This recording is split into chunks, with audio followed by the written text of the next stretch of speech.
مازدیګر چې زه کله زمونږ غل نو مې شټاپ ته هغې ته ورسېدم ما کور ته رینګ کوو ما چې زه څه سبزي دروړم نو ما چې رینګ وکړو لمبر زما د کور بند راته نو بیا مې په خپله مرضۍ سبزي واغسته او کور ته لاړم نو زما د ښځې چې کومه کمره وه هغې ته ټاله پرته وه ما تپوس وکړو چې څه شوه بیا هغې خو سار وی چې زه ځم هسپتال ته دوه سره زما زامن تللي یو د 7 کالو دی مشر او بل د 15 کالو دی نو ما بیا یو خپلو ته یو ته ټلیفون وکړه بل ته ټلیفون وکړه بیا ماښام ماسخوتن رانم په چوکۍ کې مې امانتي راپورټ وکړو زما بچي او زما ښځه زما د کور نه بوله په 25 تاریخ ډېر وخت یې وشو ما ډېرې منډې ترړې ووالې خو هېڅ هم ونه شو نو هغه خپل کور سره رابطه کوي تا ته پته شته که نه نو شک خلک کوي چې د ترونو زامنو سره دیو سره رابطه کوي لکه په شک باندې دا خو برپور پته ماته نشته خامخا داسې چې سړی لاړ شي خامخا به رابطه کوي د خو زما غونډه کوړمه بوله بسم الله الرحمن الرحیم السلام علیکم ګرانو درنو پښتنو زه یم وحید الله خان ګران ملګرو دا دنیا د ډېرو زیاتو فتنو او د مسایلو نه ډکه پرته ده ګران ملګرو په موجوده وخت کې په چا باندې هم اعتبار نه دی پاتې زما په څنګ کې ناست ابروز خان د چا تعلق چې بانجوړی نومې کلي تحصیل مټه سره دی د خپل یو فریاد راوړی دی د 3 میاشتې یعنی 2022 اپریل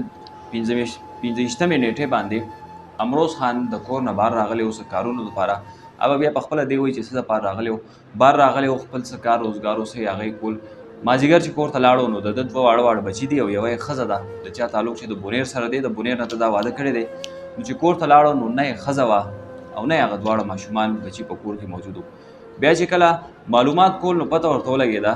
چې یاره دغه ښځه چې ده دا هم د دې امروز خان د سانډو سره تلې ده او دغه 2 ماشومان یې هم بوتلي دي دینه بعد د امروز خان دا ګیله ده چې ما بار پولیس سټیشن ته ځم راځم خو نه پولیس زما کم فریاد چې دی هغه اوري نه بل څه طریقه کار جوړیږي ډېر زیات پریشان یم دا تقریبا 3 میاشت شروع ده امروز خان نه زه تپوس کوم چې دا ټوله واقعه څنګه مخې ته راله څنګه دې بار رالو او بیا چې کور ته لاړو ښځو بچي نو آیا دا سلسله د مخکې نه را روانه وه که اچانک غوندې وشوه دغه ښځه او بچي هغه کړې شوي دي که په خپله مرضۍ باندې تللي دي دغه ټول صورتحال څه دی او پولیس ناکامي په کوم ځای کې ده دا د امروز خان نه تپوس کوو راځئ امروز خان السلام علیکم وعلیکم السلام ټول نه مخکې خو راته دا ووایه چې دا سلسله څنګه وشوه په هغه ورځ باندې څه چل شو ته کور نه څه ټایم راووتې بیا څه ټایم لاړې بیا تا ته څنګه پته ولګېده 3 میاشتې 25 تاریخ و مټې په عدالت کې زما د مځکې تاریخ و زما ښځې ماله ښه کپړې راکړې ما واغوستې زه رالم خپل موټر سایکل باندې تاریخ ما په 11 بجې بدل کو مټې په عدالت کې تاریخ چې مې بدل کو بیا یو ملګری هغه په دې خوازخېله کې موټر سایکل اغوسته د جمعې ورځ وه موټر سایکل چې موږ واغوست د جمعې موږ په خوازخېله کې وکړو بیا چې مټې ته لاړو نو د دغه د محمود خان د جلسه وه زموږ د وزیر اعلی صاحب د جلسه وه په منډه کې نو زه جلسې ته پاتې شوم مازدیګر چې زه کله زمونږ غل نو مې شټاپ ته هغې ته ورسېدم ما کور ته رینګ کوو ما چې زه څه سبزي دروړم نو ما چې رینګ وکړو لمبر زما د کور بند راته نو بیا مې په خپله مرضۍ سبزي واغسته او کور ته لاړم نو زما د ښځې چې کومه کمره وه هغې ته ټاله پرته وه ما تپوس وکړو چې څه شوه بیا هغې خو سار وی چې زه ځم هسپتال ته دوه سره زما زامن تللي یو د 7 کالو دی مشر او بل د 15 کالو دی نو ما بیا یو خپلو ته یو ته ټلیفون وکړه بل ته ټلیفون وکړه بیا ماښام ماسخوتن رانم په چوکۍ کې مې امانتي راپورټ وکړو بیا پولیس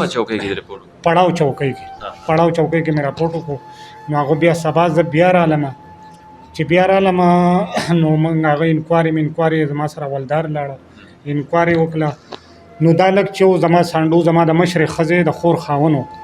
د زما د دې ښځې سره د مخکې نه څه تعلق جوړ کړی خو هغه بیا موږ په قرآن فیصله کړل وه نو په قرآن لپاس هغه بیا دا کار وکړو زما بچي او زما ښځه زما د کور نه بوله په 25 تاریخ ډېر وخت یې وشو ما ډېرې منډې ترړې ووالې خو هېڅ هم ونه شو او دغه مصروفیات ته نو څه به وکړو تاڼې ته چې لاړ شي پولیس ته د څه وایي پولیس وایي وبه شي وایي ته موږ ته ځای وښیه چې موږ یې وګورو لوکیشن والا پکې لمونډه د سره برپور تاوان نه دی کلی بل چې زموږ حوالدار دی هغه ښه منډوال ده نصیب زاده نومې دی د دې بنجوټو دی هغه ښه تاوان کړلی نصیب زاده خو ماله د وینۍ سیچو تاڼهدار هېڅ هم نه دی کړي د روپۍ باندې نو دغه مین مسله ده دا د څه پته شته چې دغه ستا د سانډو او بچي دې وخت کې کوم ځای کې دي نو دا پته چې ما ته وایي زه خو پسې خپله تللی خو نشته پته راته نشته د دې سانډو ستا د سانډو کور کوم ځای کې دی د زما خواته کور دی زما نه تقریبا داسې 1200 فوټه لرې دی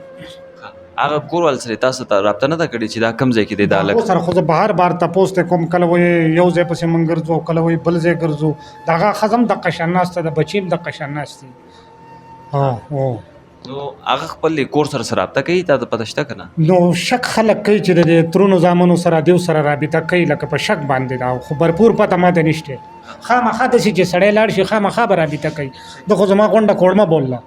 پولیس نه دی، لکه پولیس نه مطمئن نه یې چې د هغې کومه کار کوي چې دا بالکل نه مطمئن. ما ورته ویل نو الټه به ماته ښکارېدل چې د لوکیشن والا ایسو نه دی، هغه الټه ماته ښکار شوی دی چې ته یې موږ ته وښایې چې موږ یې راولو. نو ماته څه پته ده، دا خو کمپیوټري دور دی، دا خو صرف یې سی ډي ار راویستل دی، د هغوی بیا نه دي چیک کړي، نور څه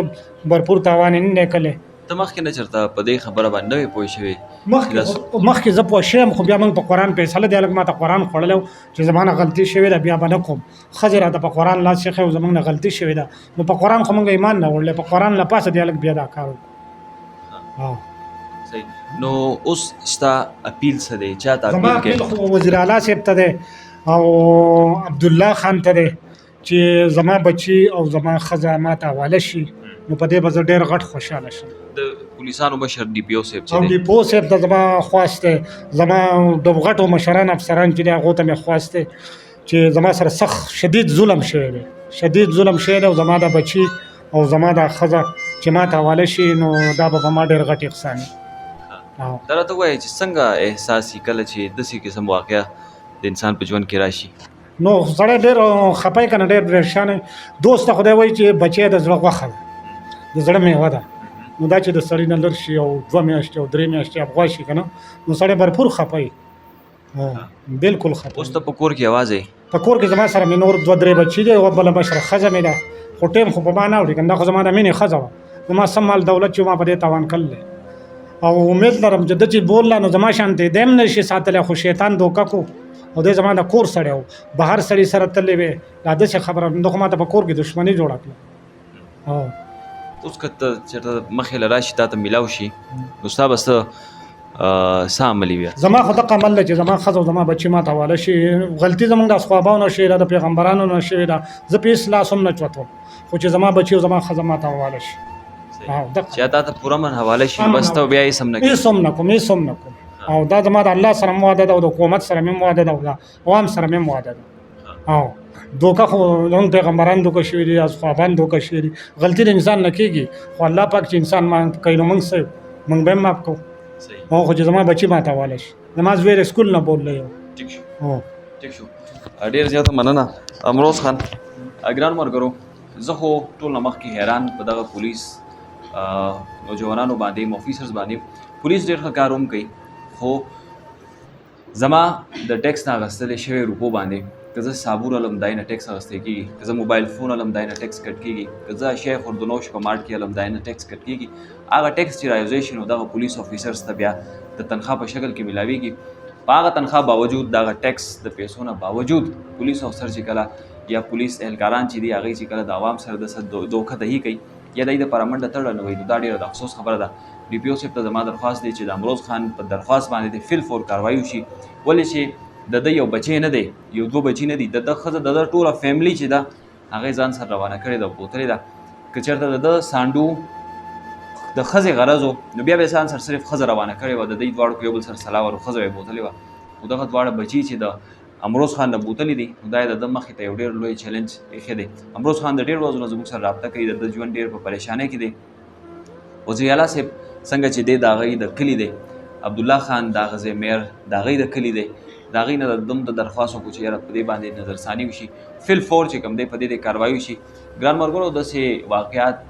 د هر انسان په ژوند کې راتلی شي، مختلف تکالیف، مشکلات. دغه وخت کې کم پسمانده خلک چې یا کم افیکټډ پرسن چې بیا د هغه سره ودرېدل شي یا ډېر زیات ضروري. زما امید دی چې ډي پي او صاحب به په دې باندې فل فور کاروایي کوي، او انشاءالله د امروز خان ښځه او بچي چې کم ځای کې هم دي هغه پیدا کوي. مونږ کتلي دي کله چې پولیس په دې واقعات کې انټرسټ دي، نو هغه د ځمکې د تل نه خلک پیدا کوي. کله چې یو عاجز کس سره داسې واقع وشي، نو بیا پولیس په دې باندې په ځان باندې غوږونه راواړي او بیا په دې باندې هېڅ قسم کاروایي نه کوي. ګران ملګرو، د دې سره زموږ د نننی پروګرام خپل سر ته رسي. خپل چار چاپېر نظر ساتئ، د خپلو خپلوانو خیال ساتئ. نن سبا حالات ډېر ګډوډ دي، د ماشومانو ژوند د هغه هم محفوظ نه دي، داسې مشران هم محفوظ نه دي. هر څه خیال ساتئ. انشاءالله د امروز خان فیملی چې دا به ډېر زر بازیاب شي. د بل پروګرام پورې وحید الله خان له اجازت ورکوي. د لوی الله په امان.